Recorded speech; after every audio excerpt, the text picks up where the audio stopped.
Désormais fiancé à Kourtney Kardashian, Travis Barker est un homme heureux et épanoui. Cela n'a pas toujours été le cas. Le musicien de Blink-182 a une peur panique de l'avion depuis qu'il est tout petit et n'embarquerait plus depuis des années, précisément depuis qu'il a survécu de justesse à un crash. En 2008, Travis Barker était à bord d'un appareil qui s'est écrasé, tuant 4 personnes dont les 2 pilotes, son garde du corps Charles Steele ainsi que son assistant personnel et ami Chris Barker.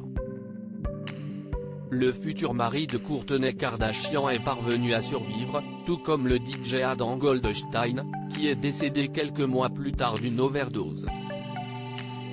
L'avion était un modèle commun de jet privé, précisément un Learjet 60. Il s'est écrasé en Caroline du Sud, États-Unis, durant le décollage en raison de pneus mal gonflés. Dans le podcast The Joe Rogan Experience, Travis Barker décrivait un avion minuscule dans un crash qui était la réalisation de sa plus grande peur. Quand j'ai sauté de la sortie de secours quand l'avion a explosé, j'étais tellement dans l'envie de partir que j'ai atterri dans de l'essence.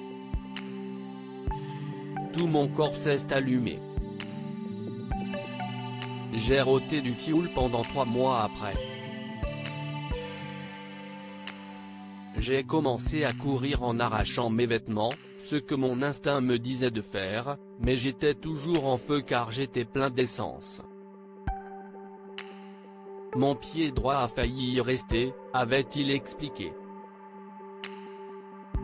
Travis Barker a ensuite couru vers une route, où se trouvaient déjà les secours. Il lui crie alors de se mettre à terre et de rouler sur lui-même, stoppant alors les flammes.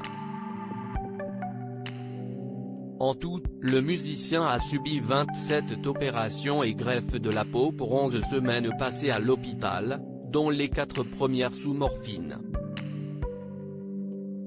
Il ignorait alors que ses amis étaient morts.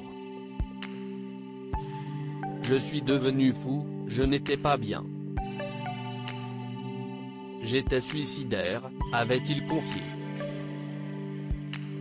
Après avoir géré ce stress post-traumatique avec des professionnels, l'artiste est parvenu à aller mieux et à s'en sortir. Il a d'ailleurs repris l'avion pour la première fois, dans le jet de sa future belle-sœur, Kylie Jenner.